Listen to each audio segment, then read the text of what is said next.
Namo tassa bhagavato arahato samma sambuddhassa.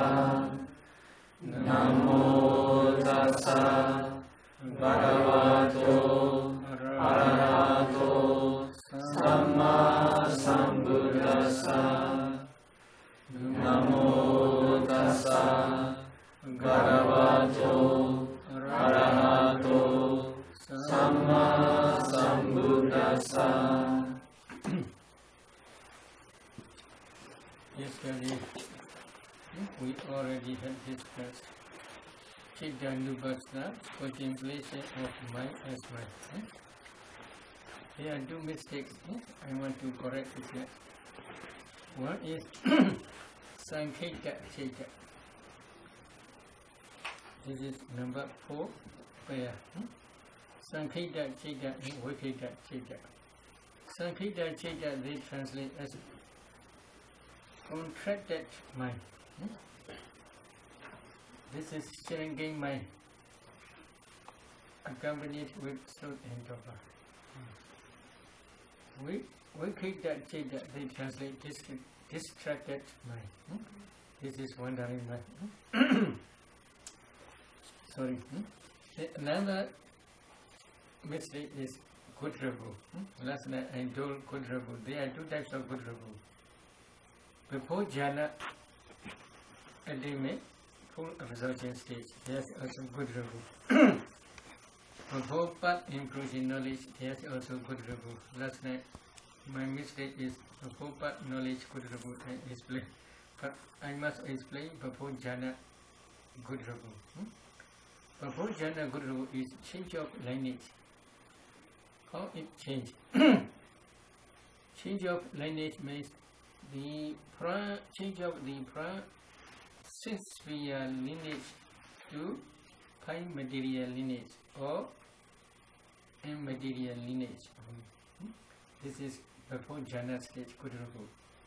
Before path knowledge, there's also good rabu. That good rabu is change of lineage. That change of lineage is the change of worldly lineage to noble lineage. Yesterday I said this good rabu. Sorry. So please correct. Today we will discuss about Dhammanupassana. Now, before we are discussing about Dhammanupassana, I want to explain the series of teaching. In this Mahasriprana Sutta, Buddha first teach Kayanupassana. Kayanupassana is contemplating body as body. In this Kayanupassana session, Anapana Samatha meditation also include, because this is also Kaya. What Kaya? If you can discern 4 elements in your breath, you can see breath is nothing but a group of small particles, kalabas. These kalabas, if you analyze, at least there are 9 types of materiality, such as earth element, water element, fire element, wind element, kala, uddha, flavor, nutritive essence, and breathing sound. So they are a group of kalabas, so they are also called kaya or body. When your concentration develops further, you may see here nimitta. The breath began nimitta. When your concentration develops further, then this nimitta will become Patibhaga nimitta one day. Counterpart sign. What is that counterpart sign, Patibhaga nimitta? This is also originally produced by mind, but mind produced materiality is only internally, not externally. Now, from outside the nostril, you can see this nimitta also. This nimitta is originating base cause is only mind, but outside the nostril in external, this is temperature produced materiality only. How temperature produced? In mind produced kalabas, there are, in each kalaba there is fire element tejo. That tejo is called temperature. That temperature can produce uncountable new generations, not only internally but also externally. So external counterpart sign is that temperature produced materially, but that temperature is in mind produced materially only. That mind is not ordinary mind. This is especially excess concentration or absorption concentration mind. Concentrated mind only. That concentrated mind can produce uncountable kalabas. In each kalaba, in every kalaba there is fire element tejo. That tejo temperature can produce uncountable generations up to external world. So this is also a nimitta is nothing but a group of small particles, a group of kalabas only. So they are also called body. Whether this translation is correct or not, I don't know. They translate this body as body. Because they arise as a group only. Because of this reason, in Kayanupassana, samatha meditations such as Anapana, etc. also include. Then Buddha especially emphasized discerning materiality. Again, contemplation is contemplation of feeling. In that Vedana chapter, Buddha especially emphasized Vedana. Another chapter is Chaitanya Nupassana, contemplation of mind as mind. This chapter especially emphasizes mind. So, materiality, feeling, consciousness. 3. Then the remaining mental factors are there still. So, the remaining mental factors are how many? Sister Susila teaches 52 mental factors. Among 52 mental factors, only feeling is directly Buddha mentioned in Vedana contemplation of Vedana as Vedana. So the remaining 51 are still there. So because of this reason, to contemplate the remaining 51 mental factors, Buddha also teach Dhammanupassana. But feeling, consciousness, the remaining mental factors, always they arise together. They are associated in each mind moment together. But 51 or 52 mental factors not always arise together. They are separately. In one mind moment, 8 mental factors. In some mind moment, 10 factors, 10 mental factors. In some mind moment, 33 mental factors, etc. In this way, they arise. Not all together. So, according to cognitive process, they arise. In each mind moment, you must discern feeling. When you discern feeling, you should not discern feeling alone. You must discern associated mental formations with feeling also. When you discern consciousness, you must not discern only consciousness, you must also discern associated mental factors also. When you discern other mental factors, how you should emphasize? Only among these 51 mental factors, contact is important. So there are, when you are discerning ultimate materiality, there are 2 ways. 4 elements meditation in brief way. 4 elements meditation in a wider way. Only these 2 ways. You can do any way. You can do both, no problem. When discerning mentality, there are 3 ways. By way of feeling, or by way of consciousness, or by way of contact, person. For some meditators, while they are discerning mentality, feeling is very predominant. Feeling becomes predominant factor. When feeling becomes predominant factor, they can emphasize feeling. But feeling alone is not enough, because there are associated mental formations in each mind moment. So they must also discern associated mental formations which arise together with feeling. But for some meditators, consciousness, cognizing object very clear. If consciousness is very clear, then they can discern consciousness. But consciousness alone is not enough. Why? Consciousness always arises together with associated mental factors, chidisikas. Chidya and chidisika, they always rise together. So because of this reason, when you discern chidya consciousness, chidya alone you must not discern. You must also discern associated mental formations according to cognitive process. Then, for some meditators, contact phasa is very clear, predominant factor, while they are discerning mentality. If contact phasa is clear, predominant factor, then they can begin by way of contact. But contact alone is not enough. Contact always arises with associated mental formations. These associated mental formations also you must discern according to cognitive process. So,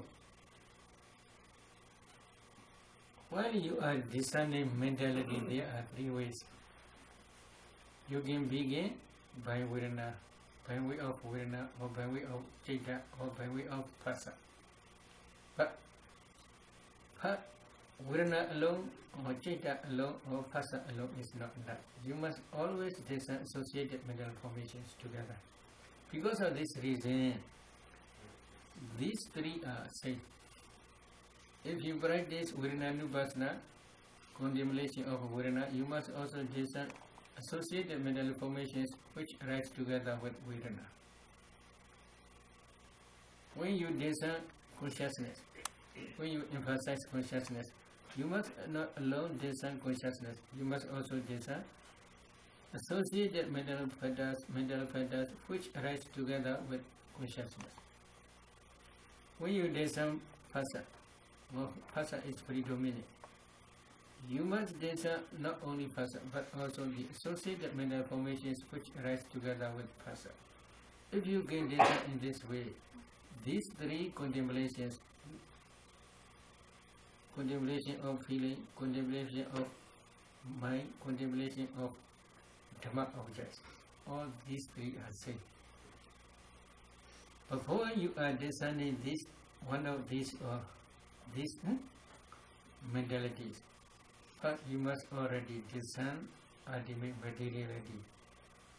Without discerning ultimate materiality, without understanding ultimate materiality with your direct knowledge, you cannot discern ultimate mentality according to cognitive process. Because, for example, idle cognitive process. Among idle cognitive process, there are different mind modes, altogether 40 mind moments. Among 40, eye consciousness arises depending on eye base only. If this is only one mind moment is very quick. That eye consciousness arises together with associated 8 and 7 associated mental factors. Altogether, there are 8 mental factors, mental formations. If you cannot discern eye transparent element or eye sensitivity, you cannot understand this eye consciousness when associated mental formations arise here. You cannot understand. So because of this reason, without discerning ultimate materiality, if you discern ultimate mentality, you cannot understand you cannot discern cognitive process. According to cognitive process, these mentalities, mental formations. In each mind moment, you cannot discern associated mental formations also. So this is the way of practice of Satipatthana. Satipatthana, they translate foundations of mindfulness. So if you want to practice Satipatthana method, according to this way of explanation or this series, you must practice. So, how you should contemplate the remaining mental formations, except when mental factors. by way of contact. So Buddha explains here, number 1, 5 Nivarana sessions. In Dhammanupassana there are 5 sessions. Among 5 sessions, number 1 is Nivarana Baba, Nivarana session. Nivarana is, what is Nivarana? Nivarana is hindrances, they translate. The hindrance session, how about that teach? Idincha Bhikkhave Bhikkhu Dhammesu Dhammanupasi Viharati. Ida Bhikkhave Bhikkhu Dhammesu Dhammanupasi Viharati Vinchasu Nivaranesu. Idincha Bhikkhave Bhikkhu Dhammesu Dhammanupasi Viharati Vinchasu Nivaranesu. Ida Bhikkhave Bhikkhu Sandawa Ijadangami Chanda Atime Ijadangami Chanda Dipajanadi. Asandawa Ijadangami Chanda Natime Ijadangami Chanda Dipajanadi. Yathaja Anupanasa Kami Chandasa Upado Hodi Dinja Pajanadi. Yathaja Upanasa Kami Chandasa Pahana Hodi Dinja Pajanadi. Yathaja Bhinasa Kami Chandasa Ayadi Nubado Hodi Dinja Pajanadi. This is the way of instruction how you should practice Nivarana session. This is number 1. There are 5 Nivaranas. Now this is number 1. Nivarana, Kami Chanda Nivarana. What is the meaning? How bhikkhus does a bhikkhu contemplate Dhamma objects as Dhamma object? What are Dhamma objects? The remaining 51 mental factors are also called Dhamma object. But in Kayanupassana session, Buddha emphasized materiality. In Vedananupassana session, Buddha emphasized Vedana, feeling. In Chittanupassana session, Buddha emphasized Chitta, mind, consciousness. In the Dhammanupassana session, Buddha emphasized the remaining 51 mental factors. So, ultimate materiality, feeling, consciousness, 51 mental factors, altogether they are ultimate mentality and materiality only. Again, this ultimate mentality, materiality divide into 5 portions, they become 5 aggregates. So, 5 aggregate method also mentioned in this Dhammanupassana session. In the same way, when this ultimate mentality and materiality divide into 12 parts, they begin 12 ayanas, 12 phases. This 12 phases session also mentioned in under the Dhammanupassana. Again, while you are contemplating these 5 aggregates or 12 ayana, 12 types of phases, you must try by way of 7 enlightenment pattern, Bhujanga. So Bhujanga session also mentioned in this chapter. The last one is Four Noble Truth. Four Noble Truth chapter, how you should practice Vipassana by way of Four Noble Truth. This is also mentioned in this chapter. So because of this reason, this Dhammanupassana is very wide. So number 1 is Nivarana session. So how does bhikkhus a bhikkhu contemplate Dhamma objects as Dhamma objects? These are 5 aggregates, 12 aranas, etc. These are Dhamma objects.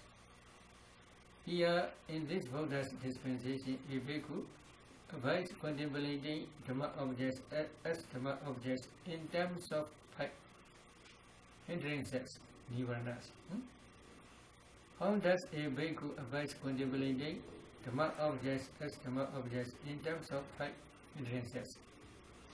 So in this way, for Kami Chanda Nivarana, sensual desire, Buddha explains 5 sentences.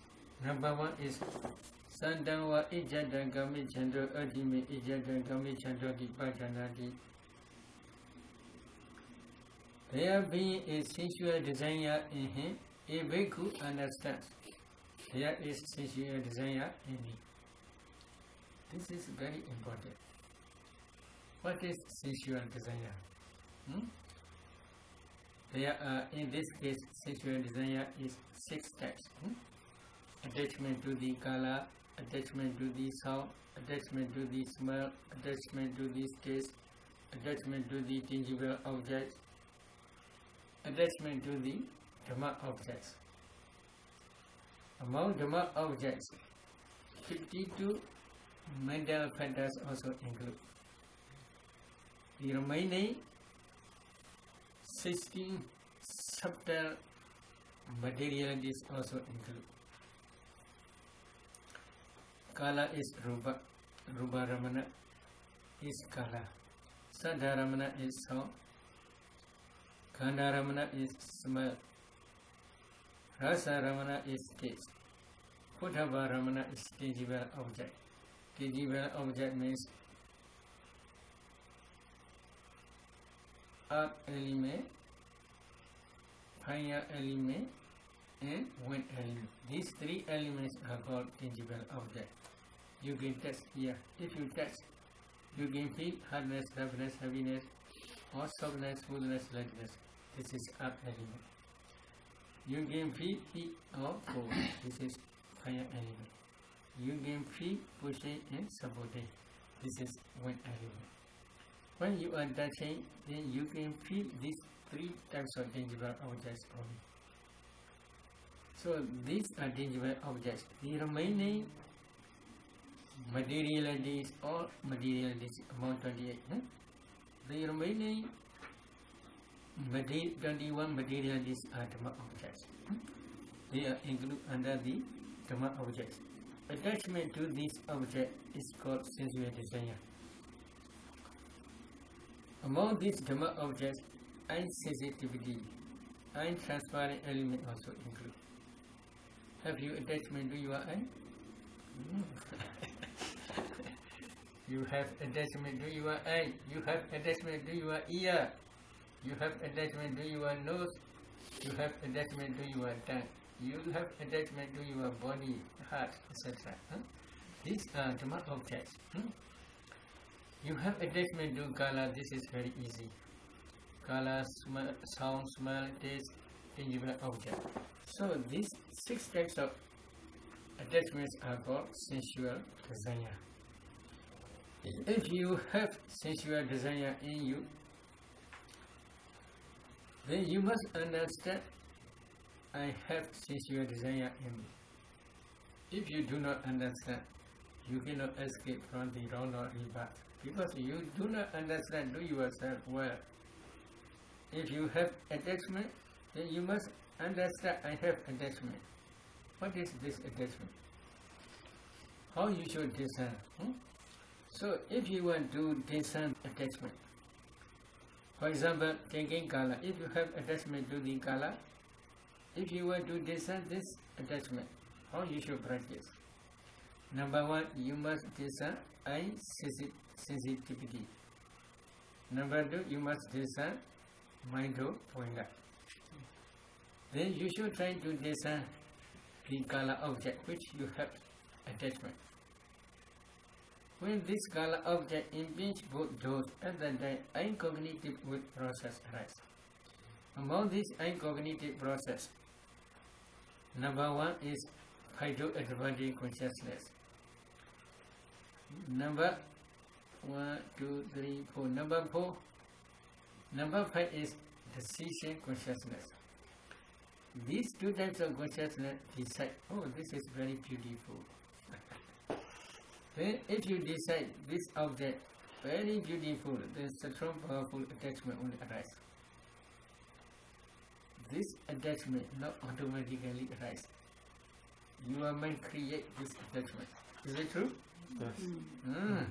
This is very dangerous. Very dangerous means as long as you accept this attachment, you cannot escape from the round of rebirth. This is fundamental cause. Because of this reason, Buddha emphasized the noble truth of the origin of dukkha is tanha, craving, attachment, or greed. Not greed. greed.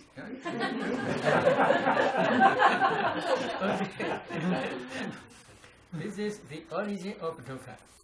Buddha emphasized, because it creates many wholesome and unwholesome karmas. How? If you want to be man, then you must accumulate wholesome karmas to be man.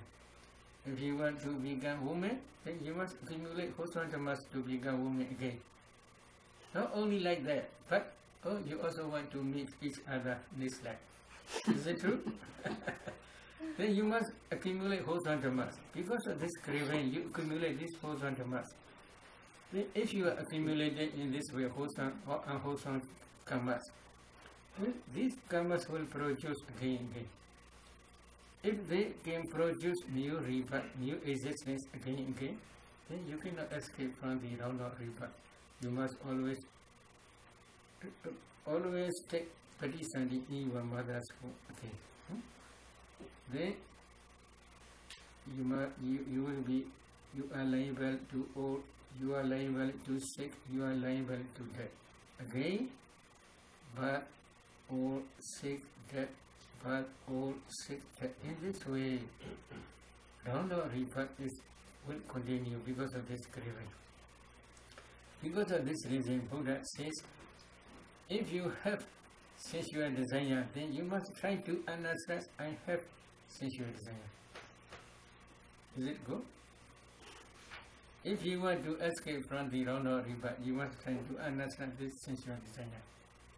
But this sensual desire arises in the, for example, endocognitive mind process, only jhana mind movement. But this sensual desire is craving or lust or greed. It cannot arise alone. It always arises with associated mental formations. So, if you can break down the compactness of mentality, at that time only you will understand ultimate materiality, ultimate mentality. If you cannot break down the compactness, then you cannot understand ultimate materiality. Only you may understand, oh, this is sensual desire, or this is craving, or this is attachment, or this is lust. In this way, only superficially you may understand. You cannot penetrate the ultimate material mentality, because you cannot break down the compactness. So to break down the compactness, how you should practice? Number one, you must discern eye sensitivity. Secondly, you must discern mind-pointer. Then you should try to discern the color which you have attachment. When this color impedes both doors, at that time only this ideal cognitive will arise. In the place of seven jhana movement, this craving will arise, this sensual desire will arise together with associated mental formations. What are associated mental formations? Sister Susila explains in Projata. I have no Projata. So I cannot explain. You should try to discern this. Maybe 20 or 22 or 90, etc. These mental formations. At that time only you will understand I have sensual desire.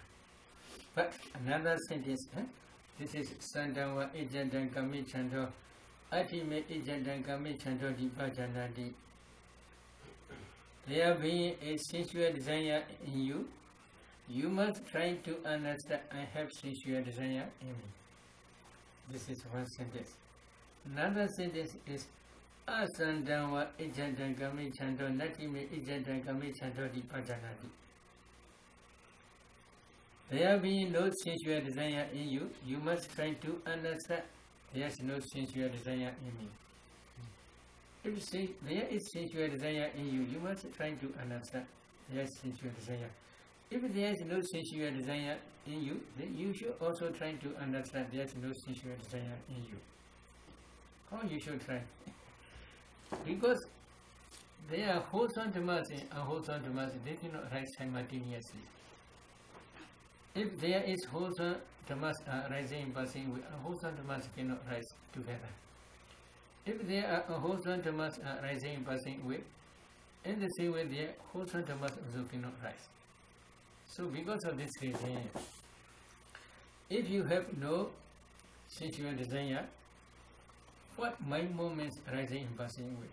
Usually wholesome dhammas. But when wholesome dhammas arise in passing away, usually they arise according to cognitive process only. If you can this cognitive process, then we can say you already understand functional consciousness, resulting consciousness, and wholesome consciousness. So they all will include. In the same way, when you are discerning wholesome dhammas, especially which are associated with sense desire, sensual desire, at that time also you will understand functional consciousness, resulting consciousness, as well as wholesome dhammas. So you should try to discern according to this cognitive process. Then, if there is no sensual desire, what type of consciousness will arise? Maybe dosa may be arise, this is also wholesome dhamma. Delusion also may arise, this is also wholesome dhamma. Or maybe conceit, jealousy, envy, etc. This also may arise. You should try to discern these wholesome dhammas also. But not only taking color as object, but also sound, smell, taste, tangible object and other dhamma objects. Taking these different objects also, these wholesome dhammas, including sensual desire, will arise. You should try in the same way, system cognitive process. When this sensual desire is absent in your mentality process, you should also try to understand, oh, there is no sensual desire in me. When it will not arise, now you are listening to my Dhamma talk. Have you any attachment? Now present only. No attachment. You are listening Dhamma only. At that time, no attachment, no anger. Wholesome Dhammas are successfully arising in passing. How you should discern? For example, you should discern eye sensitivity. Ear sensitivity. Okay, sorry. Then number 2, going up window. Then please listen my Dhamma sound. When the sound impedes both doors, you will, oh, this is very good Dhamma. Buddha's teaching. In this way, if you decide, then you will understand wholesome dhammas, listening Dhamma talk. These wholesome dhammas will arise in jhana place, 7 jhana place. These wholesome dhammas may be, if you have heavy mind, there may be 34 mental factors. These 34 mental factors are very important. While you are contemplating samatha meditation, at that time also these 34 are working. When you are contemplating vipassana, when you are practicing vipassana, these 34 only. These 34 are very important. Well, in every stage of vipassana, these 34 mental factors are very important. You should try to understand when these 34 mental factors are rising and passing away successfully, again, at that time, sensual desire will be not rising in your mind. Because wholesome dhammas are rising. When wholesome dhammas are rising and passing away successfully, at that time, for wholesome dhammas, at least there are phyto-adipati consciousness, ear-to consciousness, ear consciousness, receiving consciousness, investigating consciousness, decision consciousness. These functional and resulting consciousness also will arise. If your object is very clear, maybe after jhanas, there are 2 types of registering mind also will arise, together with associated mental formations. So they are functional resulting in wholesome dhammas. When this functional consciousness, resulting consciousness and wholesome consciousness are arising and passing away successfully, at that time, sensual desire is not present in your mind. So this wholesome dhammas also you must decide. When sensual desire is not absent, at that time, this functional resulting in wholesome dhammas are successfully rising passing away. You must also try to discern these mental formations according to 6 cognitive process. So, if you have sensual desire, you must also understand I have sensual desire. If you have no sensual desire, then you must also understand I have no sensual desire. But understanding means according to cognitive process, you must try to understand the ultimate mentality only. So, to understand this ultimate mentality, first you must try to discern ultimate materiality. Without discerning ultimate materiality, you cannot discern this ultimate mentality up to ultimate truth stage, pramata. This is not enough. Then another Buddha taught. Yathancha anubanasa kami chandasa ubado hodi dinja pajanati. How? He must try to understand how there comes to be the rising of non-rising sensual desire. How this arises? This is dependent origination. You should try cause and effect. Why this sensual desire arises? Why? This is important. You accept different objects. Because of object also, because of base, because of object, because of phasa, contact, these are present objects. Not only this, because of the associated mental formations. Without associated mental formations, sensual desire alone cannot arise. So without base, heart base and eye base, etc. Without base also, sensual desire cannot arise. Because in this sensual world, all mentalities arise depending on their own different base. Especially here, for sensual desire, without heart base, it cannot arise. Always it arises depending on heart base. This is heart base also one cause. Because of kala, in which this goes, sensual desire arises. This kala also one cause. Okay? Then there may be kala, there may be heart base, but if there is no joiner, how this sensual desire will arise? Joiner is phasa, contact. That contact connects object and mind to abhiya and mind. So because of this reason, oh, very good, very good. You have a lot of sensual desires. So this is phasa also one cause. But phasa alone cannot arise.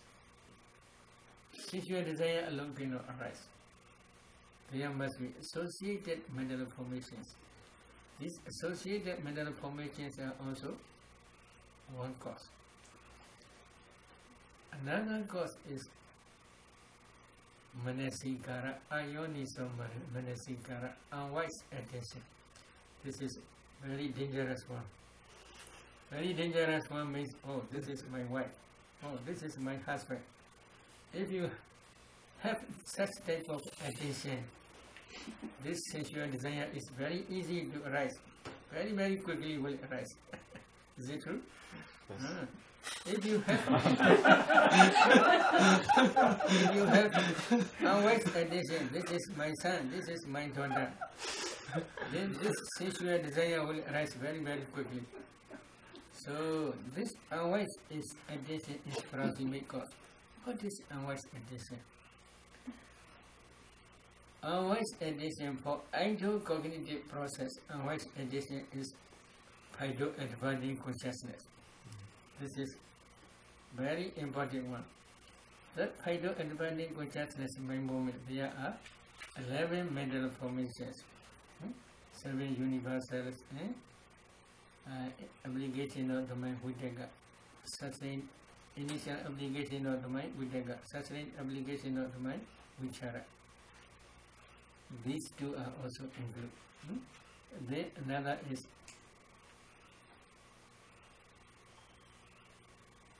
Virya, Adhimokkha, cessation.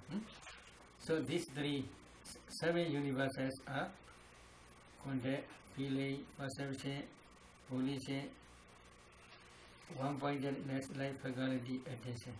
These 7 universals, this initial application, sustained application, and decision, altogether 10 mental formations, and then one type of consciousness, altogether 11. These 11s are very dangerous ones. If their decision is wrong, a wholesome dharma will arise. If their decision is right, wise attention, wise decision, then wholesome dharma will arise. This is proximate cause. So, at that time, you should try to discern dependent origination. Dependent origination is not this alone enough. But that sensual pleasure, sensual desire arise dependent on heart base. What is heart base? You must discern 4 elements in the heart. You can see different types of kalabas. If you analyze these kalabas, in kalabas there are karma bhum kalabas. There are also karma bhum, karma produced kalabas. Temperature produced kalabas. Mind produced kalabas. Nutritive acid produced kalabas. What type of karma? You must go back to up to the past life. Past life you may have accumulated one type of karma, wholesome karma, which will produce in these materialities. So you must face dependent origination again. So in this case, yathaja anupanasa kame chandasa upado hodi dincha bhajadadi. You must try to trace this dependent origination. But among these causes, most important cause is proximate cause is hydro-advancing consciousness. After hydro-cognitive process, there are many cognitive processes will arise. Among these cognitive process, number 1 is hydro-advancing consciousness. This is very important. Their decision is very dangerous. If they decide on any wrong way, then unwholesome dharma will successfully arise in passing way. How they decide? Super. Very beautiful, very beautiful. You are always seeing with open eye. Very beautiful. You like very much. If you hear sound, oh, very good. If you smell, oh, very good. If you taste, oh, very good. If you touch, oh, very good. So these you decide very good. Super, beautiful. Hands one. In this way, if you decide, that decision is called super nimitta. If you decide in this way, super, then sensual desire will increase day by day. When it is increased day by day, you cannot depart, you cannot divorce each other. So day by day they will increase. If they are increasing day by day, they will pull not to go away from each other, not to go away from this war, not to escape from this round of rebirth. So they are always pulling. Because of this reason, why this sensual desire arises, we must try to understand. This is also one cause. Then, this is third sentence. Then fourth sentence, we are Buddha taught. Yathaja pahinasa yathaja upanasa kame chandasa pahana hodi tincha vajanadi. A bhikkhu understands how there comes to be the abandoning of the reason consciousness, reason sensual desire. Rising sensual desire. How you should remove this sensual desire? You should try the method how to destroy this sensual desire. You should also try to understand this method. How you should practice. So there are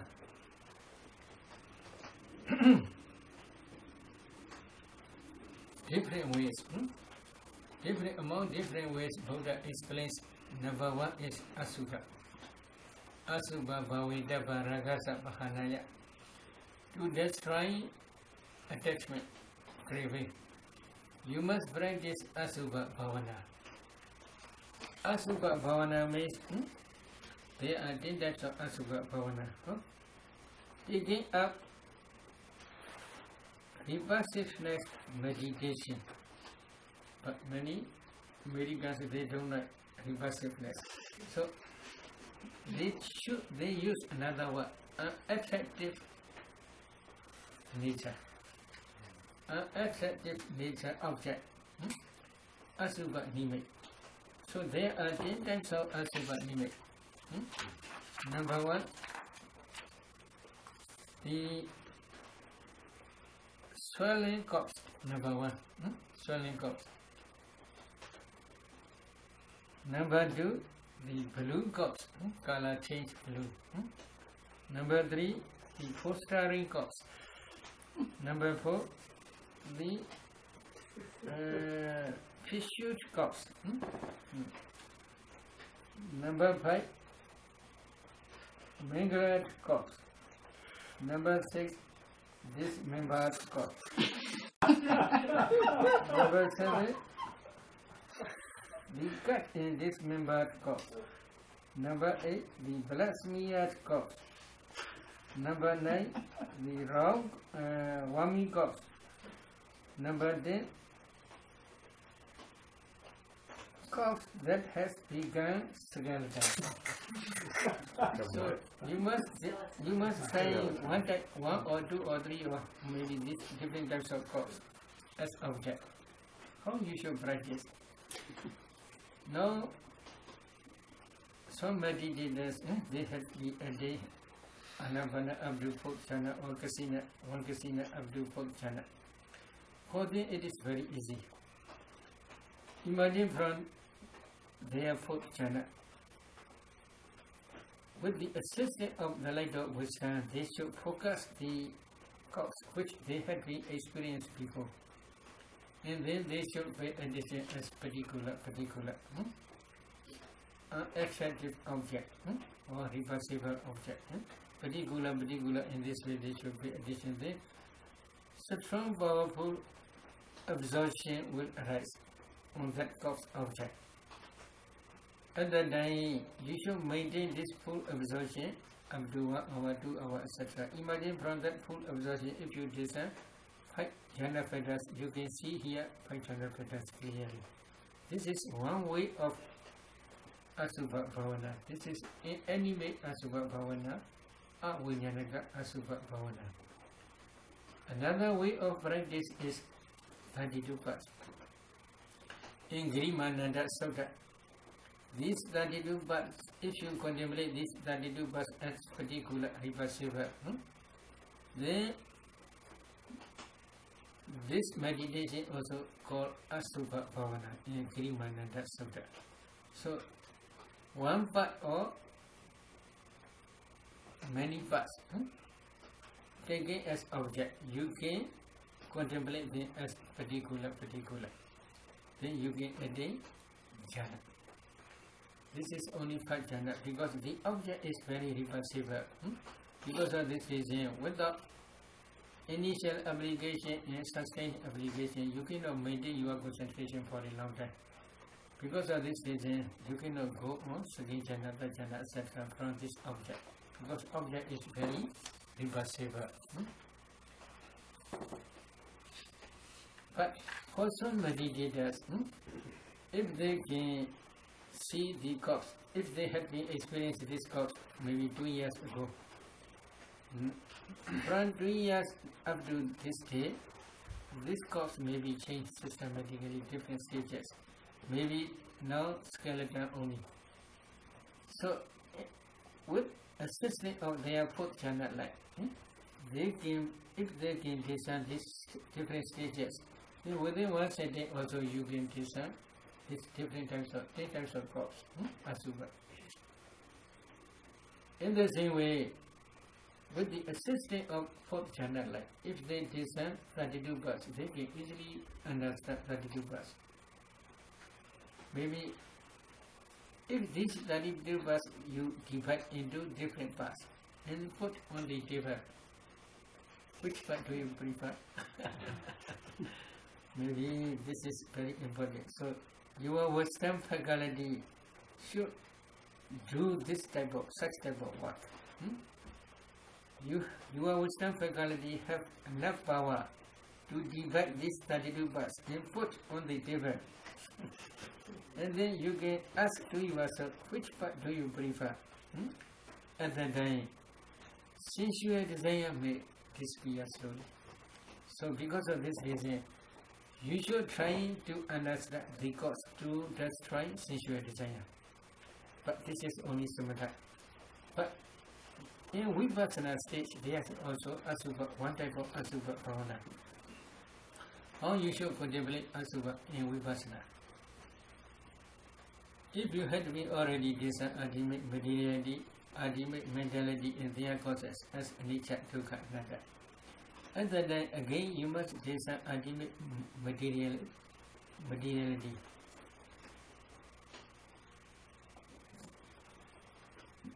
If you see these kalapas, please penetrate their nature.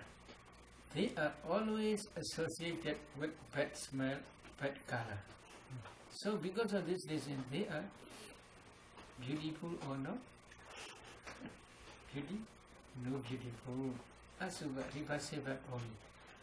So seeing this bad smell, association of bad smell, bad color, etc., you should also pay attention to this ultimate materiality as asubha. Not only anicca, dukkha, anatta, but you must also pay attention as asubha. This is vipassana. Another ultimate mentality, how you should pay attention vipassana. Wholesome dhammas, they produce different types of bad results. After that, they will produce to be reborn in fourfold states. So they are reversible only. So all our wholesome dhammas are reversible. So you must contemplate them as anicca, dukkha, anatta, and asubha. But again, there are wholesome dhammas. How they can be reversible? Some wholesome dhammas are also reversible. How? Depending on these wholesome dhammas, some unwholesome dhammas may arise. Do you understand? Maybe you offer here food, for example. Rice is cooked, not fully cooked. You have a lot of happiness. Depending on wholesome dhamma, happiness arise. Is it true? So, sometimes you may offer cook, I can offer. They cannot offer. In this way, you may have a lot of pride. So, depending on wholesome dhamma, unwholesome dhammas may arise. This is one. In the same way, now you are meditating. Oh, they have no concentration. I have a lot of concentration. You may have a lot of pride. So, depending on wholesome dhamma, unwholesome dhammas may arise. If depending on wholesome dhamma, if there arise unwholesome dhammas, then these wholesome dhammas are also reversible. So you can contemplate them as asubha. This is in vipassana. That asubha bhavana is the only instrument to remove, to destroy sensual desire. So you must try to understand how you should remove, how you should destroy this sensual desire. These are instruments to catch the sensual desire. Another is when you practice vipassana stage by stage systematically, one day when your insight knowledge becomes mature, then at the end of your insight knowledge, improving knowledge will arise stage by stage. Taking nibbana as object. If you attain a hardship, your arhat knowledge will destroy completely without remainder this sensual desire. Okay? So, at that time, you will understand the instrument which cuts the sensual desire completely without remainder. But previously, you may practice samatha asubha bhavana. That asubha jhana can destroy sensual desire temporarily only. If you get into jhana 1 hour, then at that time, sensual desire will not arise. But when you are practicing vipassana, that vipassana insight also can destroy sensual desire temporarily only. When you do not practice vipassana, at that time, this sensual desire will visit to your mind again. But if you attain path improving knowledge, especially up to Arhampat knowledge, then your sensual desire will not arise. So this is one instrument, one way. Another way is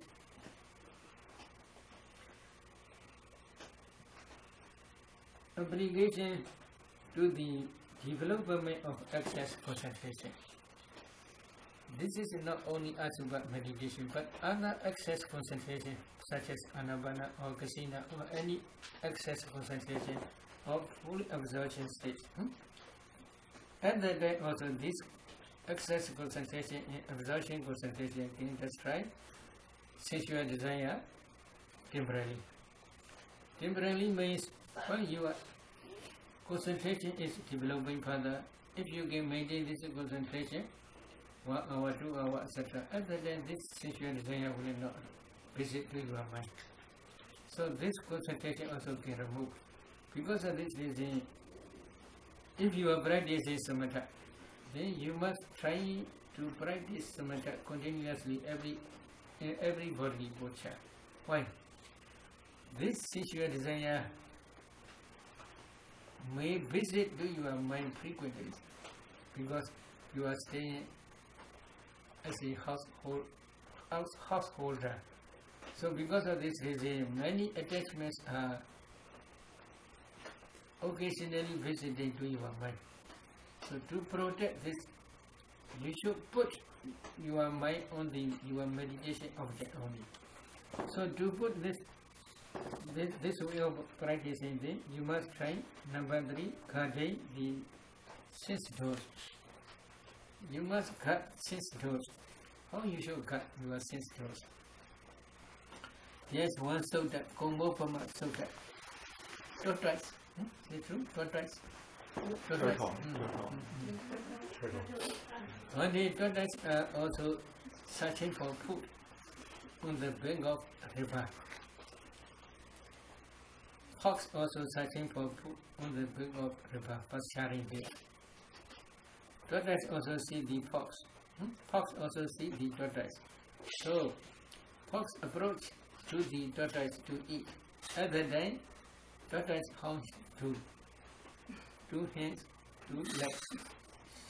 Put in his shell. His head he put in his shell. His tail he put in his shell. 6 limbs he put in his shell. Fox cannot eat because shell is very strong. Then fox waited. If one limb is coming up, I will bite and eat. In this way, fox is waiting, but he cannot eat. Tortoise also understand. He is waiting for me. So he can pull out his limbs. So slowly, fox became tired and go away. In the same way, because you must put your mind on your meditation object. This meditation object is your shell. In your shell, you must always put your mind. If you cannot put your mind in your shell, fox is the confinement. They will bite you and eat. Is it true? Yes. So because of this reason, you must always put your mind in your shell. What is shell? Meditation object. When you are practicing samatha, You must put always your mind in your shell. When you are practicing Vipassana, Vipassana is your shell. You must always meditate Vipassana. At the time, Pa-Auk or the Parliament will not visit to your mind. So, guarding the 6 doors is from 6 doors, eye, ear, nose, tongue, and body, mind door. From these doors, the Parliament is not to visit to you. So you must guard these 6 doors. How you should guard? You must always stay in your share. What is share? Meditation object. Okay? Please try. Another is moderation in food. This is very important. If you eat a lot, you know, meditate well. But if there's no enough food, and then also you cannot meditate. Moderation food means what? Moderation in food. For example, if you are eating 40 morsels, 40 spoons, then you should eat 35 only.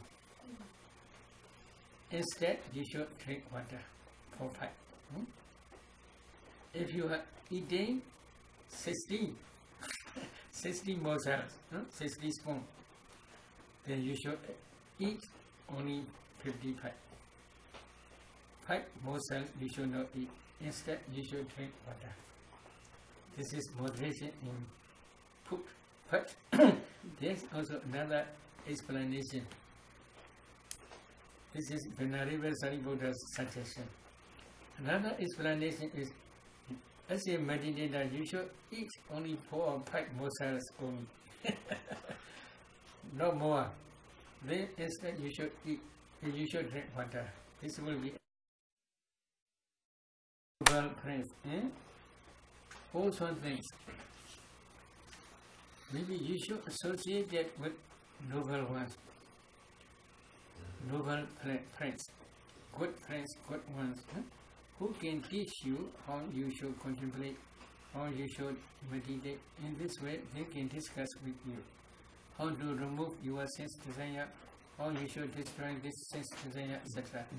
In this way, if they teach you, it is beneficial to you. If you associate with gossip, many persons who are always trying to gossip.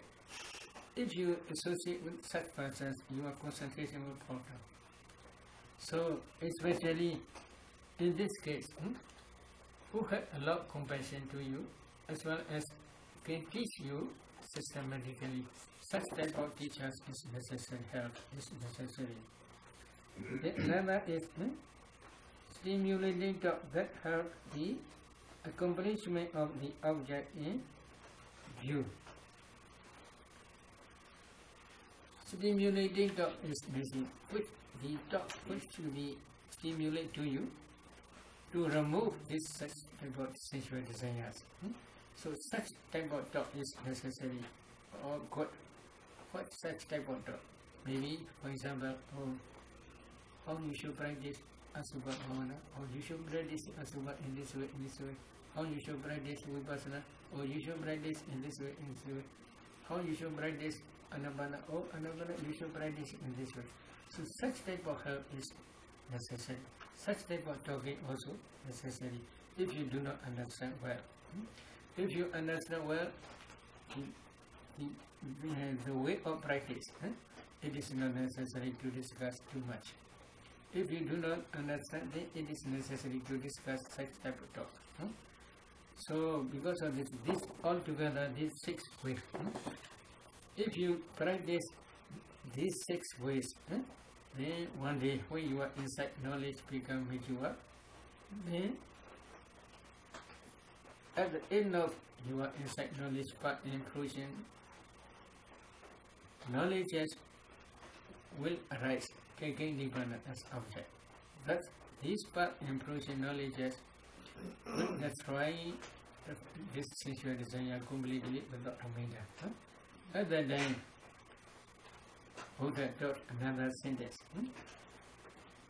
Yatha ja bahina sa kame chanda sa ayade no vada hoti tincha pajanati.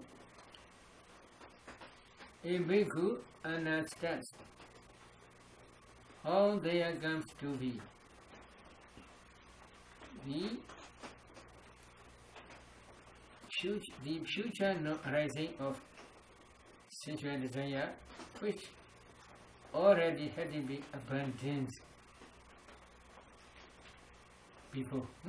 So this is especially referring Arhampa knowledge. When you add Arhampa knowledge, when you are reflecting your defilements, you will not see any defilements which are present in your mental series. Other than you will understand, oh, this is Arhampa knowledge is the only instrument can destroy the sensual desire completely without remainder. Other than only sensual desire will be ceased completely without remainder. You should understand this instrument also. If you do not understand this way of practice, then sensual desire will be always visited to your mind. So these are 5 ways. I will explain again. Sandawa number 1, Sandawa Ijanda Gami Chanda Atime Ijanda Gami Chanda Di Pajanati. There being sensual desire in you, you must try to understand there is sensual desire in me. Asandawa Ijanda Gami Chanda Natime Ijanda Gami Chanda Di Pajanati. There being no sensual desire in you, you should try to understand there is no sensual desire in me. Now, number 3, Yathacha no banasa kami chandasa ubado hodi tincha bhajanati. You should try to understand how there comes to be the arising of sensual desire which not yet arisen before. How sensual desire arises in you. You should try to understand because of you get addition beauty. Then another is Yathacha Obanasa Kami Chandasa Bahana Hodi Tincha Bhajanati. You should try to understand how there comes to be the abandoning of reason sensual desire. Number 5. Yathacha Bahinasa Kami Chandasa Ayade no Bada Hodi Tincha Bhajanati. You should try to understand how there comes to be the future rising of reason sensual desire. You already destroyed by Arhampa knowledge. So this part you must try to understand. So if you try to understand this sensual desire in these 5 ways, then you may understand, you must already understand. You had already discerned ultimate mentality, ultimate materiality together with sensual desire. You must already discern dependent origination. You will understand. Then you must contemplate them as nature dukkha nanda up to Arhampa knowledge. So all are included in these 5 sentences. If you understand sensual desire in this way, then you will be escaped from the karma environment. Okay? Any question?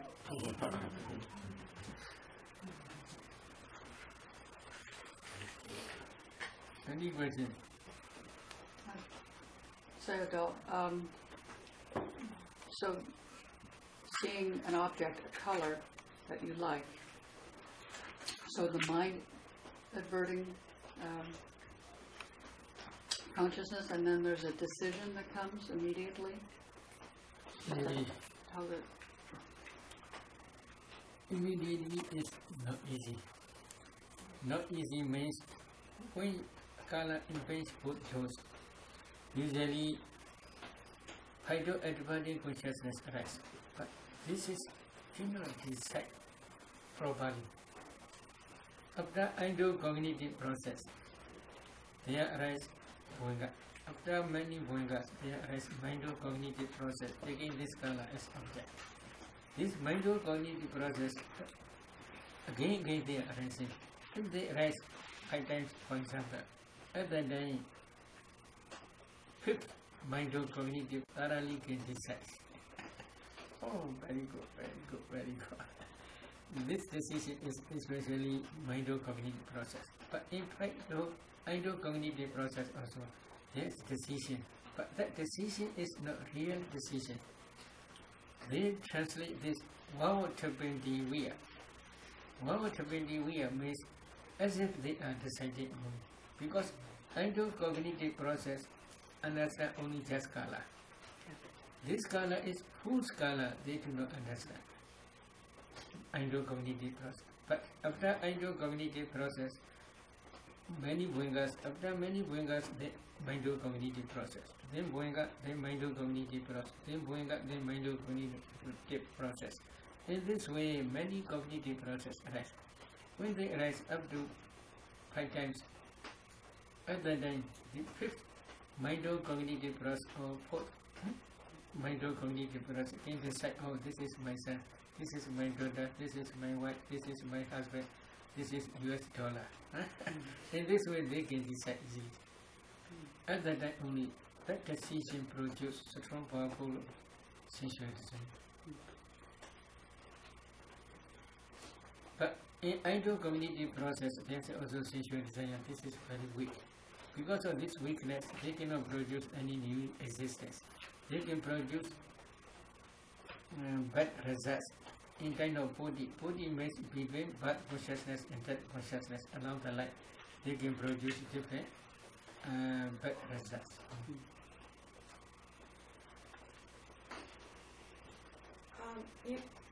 Sayadaw, you were talking about how people become attached to their attachments. And I was just wondering, what happens to somebody who has family that becomes an arahant? How do they relate to their mother, their father, their children, their spouse if they're married? To the observer looking at this person, how would they be relating to those same family members now that they've lost all attachment? When they become arhat, for example, they cannot stay as a householder. Quickly they must go in forth. They must ordain as a bhikkhu or bhikkhuni. And then they can maintain their lives. But if they begin arhat, for example, arhats, they will not see this is son, this is daughter, this is father, this is mother. How they see? There is Sayadaw Vihari. Sayadaw Vihari, the meaning of Sayadaw Vihari is permanent dwelling. Their permanent dwelling, permanent house, permanent dwelling house is anicca, dukkha, anatta. They always see 5 aggregates, they always see 12 ayanas, they always see 18 elements, they always see dependent origination factors. They are always anicca, dukkha, anatta. They always see. Intentionally, if they try to see man or woman, at that time only they see man or woman temporarily. But always they are seeing anicca, dukkha, anatta. As soon as they arise, they are always passing on. They can see always. So because of this reason, for arhats, they have no attachment. Because arhat knowledge destroying completely without remainder the attachment to each other. But for arhat stage, there is one stage, anagami stage. That anagami path knowledge also 75% they can see anicca, dukkha, anatta. Because of this reason, they also can destroy sensual desire. Since we are sensual desire only, not for attachment to the Brahma. So, because of this reason, although they may see to each other, they have no attachment to each other. Because sensual attachment, they already destroyed by anagami path knowledge. Because of this reason, sometimes I have told about Visakha in Dhammasthena. One day Visakha went to the monastery, he listened to Dhamma talk from the Buddha, he became Nagami. When he came back to his house on that day, he never see his wife Dhammadina with attachment. Dhammadina became surprised. Every day when he came back from Buddha's monastery, she is always welcoming. He also very happy, she also very happy. But on that day, Dhammadina gave her hand. Visakha never touch, never see. Okay, they have no attachment. Because Anagami part, that's trying completely this attachment. In the same way, two children also say. But Dhammadina also have enough parami. So she asked, this Dhamma can be realized by men only, or women also cannot realize. Or women also can realize this Dhamma. Oh, so then I will ordain. Please forgive me to ordain as a bhikkhuni. Okay, you can go. Then, yes, wall. Do you know wall? They put on the wall Dhammadina. They carry with shoulders to the monastery to ordain as a bhikkhuni. Then Dhammadina tried hard. She became Rahat. So after she had been already ordained Rahatship, one day Visakha and Dhammadina they meet to each other. Visakha want to test Dhammadina whether she will come back to household life or not, whether she will disturb or not. So because of this reason, he tests many Dhamma questions. Dhammadina gave proper answers. So these question answers are mentioned in Majjhima Nikaya. This is called Chula Vedana Sutta. Because of this Chula Vedana Sutta, Dhammadina began the top Dhammakattika, like Sister Susila. Top Dhammakattika among bhikkhunis. So if they had children, Yes. would those children be suffering now that they've both become arahants? Would they be left by their parents? It depends on children's parami. If children have enough parami, they can also become arhats. But if they have no parami, if they don't want to meditate, then how we can say?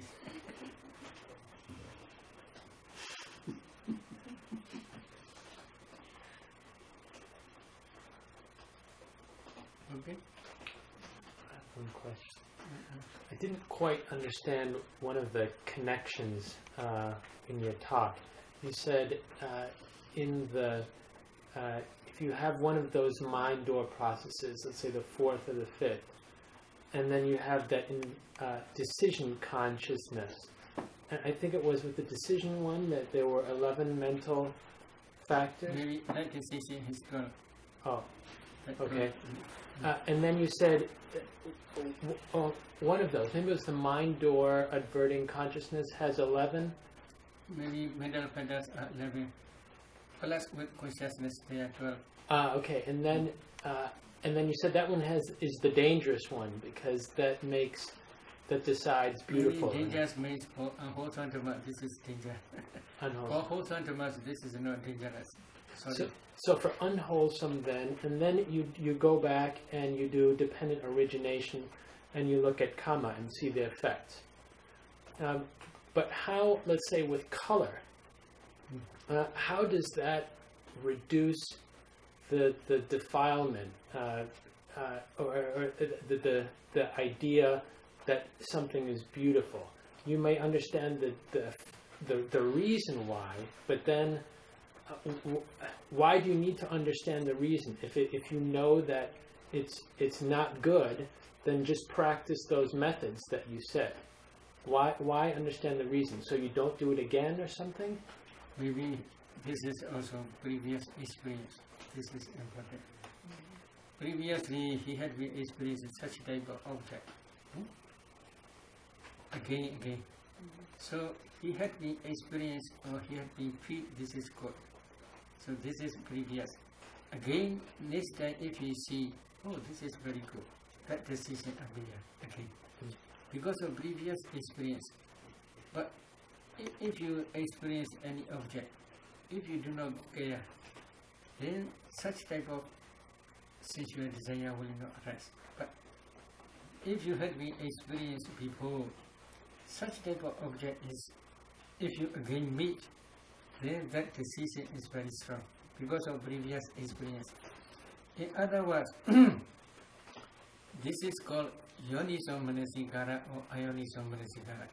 For wholesome dhammas, this type of consciousness, mind-embodied consciousness, is called yoniso manasikara. For unwholesome dhammas, this is ayoniso manasikara. Real yoniso manasikara or real ayoniso manasikara is unwholesome dhamma or wholesome dhamma only. Really. But that wholesome and unwholesome dhammas are previous experience. Previously you had met this object before. Then when you meet again this object, then you decide your decision may be yoniso manasikara or ayoniso manasikara. For example, now you had been this ultimate materiality, ultimate mentality. And then they are causes. And then you had been already contemplate them as nature, dukkha, anatta. These are your inside knowledge is working. Again, next time when you meditate again, then if you contemplate this nature, this ultimate mentality, materiality, they are causes as nature, dukkha, anatta. Then this mind of advanced consciousness became powerful because of previous experience. So at that time, that decision is very strong. In the same way, when you see any color object, as long as you see, you do not decide this is very beautiful. But there must be previous experience. How previous? Maybe few minutes or few seconds or maybe few hours ago, you had been experienced such object. Again, when you experience again this object, at that time, this mind of advanced consciousness very strong, powerful because of previous supporting cause. So at the time that decide this is good, this is not good in this way. Do you understand? I think so. So the reason you focus on karma then in that dependent origination is to see that build-up of attachment to that particular object, right? This is also we call this is temperament. Temperament means as a latent tendency. This temperament is arising in passing way. For example, when you are accumulating wholesome dhamma in previous life, that wholesome dhamma is surrounded by attachment. Open example is, for example, you have one girlfriend. When you are accumulating wholesome dhamma in previous life together with that girlfriend, you wish for to meet each other in future, in this life, for example. So, attachment temperament, as a attachment, lustful temperament is always going as a underlying tendency in your mentality, materiality series. Because of this reason, in this life, when you see to each other, that a lot attachment is appear very strong. Because of this wholesome dhamma. Because this wholesome dhamma is surrounded by attachment to each other. Like our Visandra in Yasodhara, Visandra in Bhadra, Devi, or like Sayadaw in Yasodhara. When Yasodhara sees Sayadaw, she cannot control her mind. She has a lot of attachment to Sayadaw. Sayadaw also says. Because of previous wholesome dhammas. These wholesome dhammas are surrounded by attachment to each other. Okay, so that's the origin of the suffering that you're determining, and then you use these methods that you describe to make the cessation of suffering. Yes, very good. Okay. now you are single. If you wish for to be single always, then you will be bhikkhu one day.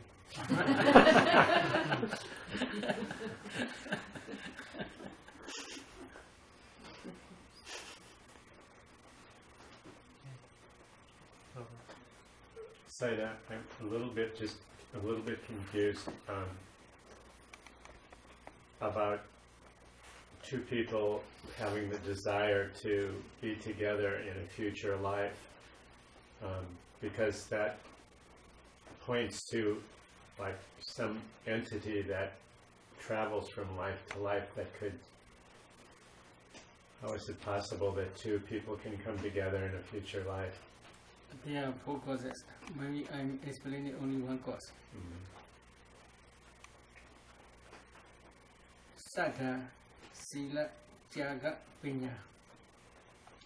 Saddha is a law of confidence to the Buddha, Dhamma, Sangha, and the law of the activity of the law of karma. Saddha. Both must be equal. This one. Saga, generosity. Generosity must be both equal. If maybe husband want to offer, but wife against, what? Prohibit. But wife want to offer, but husband prohibit. This is we cannot say they have same saga, same generosity. But both must have same saga, same generosity. This is one. Then sila, purification of virtue. Both must be same purification of virtue. Husband, no purification of virtue. He always drinking. Wife has purification of virtue. This is also impossible to meet each other in future. So another is pinya, wisdom faculty. What is wisdom faculty?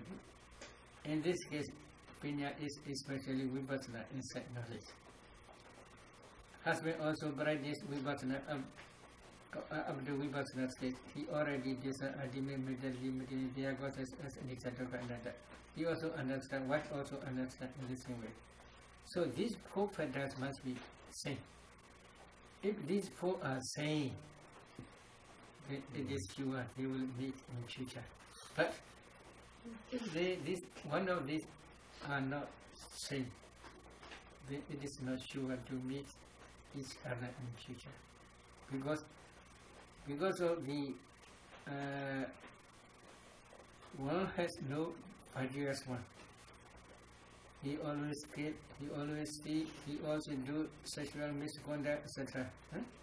Always telling lies, etc. One is observe purification of virtue. They cannot be same. One will go to her, one will go to heaven. So they cannot meet each other. So is it as though two comic streams are just... Yes. Maybe, for example, our Bodhisattva, Siddhartha and Yasodhara, they have same. Same means, if Siddhartha offers sons and daughters to others, Yasodhara never prohibit. If Yasodhara offers, then Siddhartha never prohibit. Yes. They have same purification of virtue. They have same understanding. They have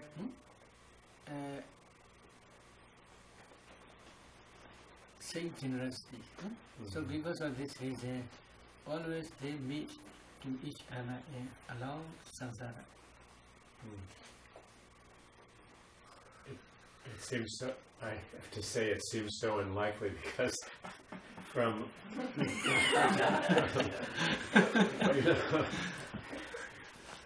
it seems like karma follows us, and something that's ripening now might be from 5 lifetimes ago or something. So for two people to match up like that seems impossible. Some is impossible. Impossible means not always. Human mind is always changing. Now they may have such a desire to meet to each other. sometimes they quarrel. They don't want to meet each other. So when he changes, because of this, we cannot say exactly always.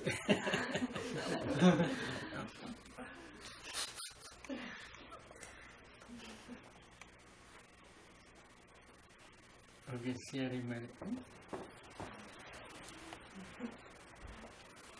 Idame Bonya, Idame Punya, Masawakaya, Vasavakaya, Mahahodu, Vahamotu, Idame Bonya, Idame Punya, Nibbanasa, Nibbanasa, Pachayo, Pachayo, Hodu, Hotu, Idame Bonya, Idame Punya, Sabasatana, Sabasatana, Bajima, Pajema, Kisabe, Kisabe, Mesama, Mesama, Punya Baga, Punya Baga, Labandu, Labantu, Sa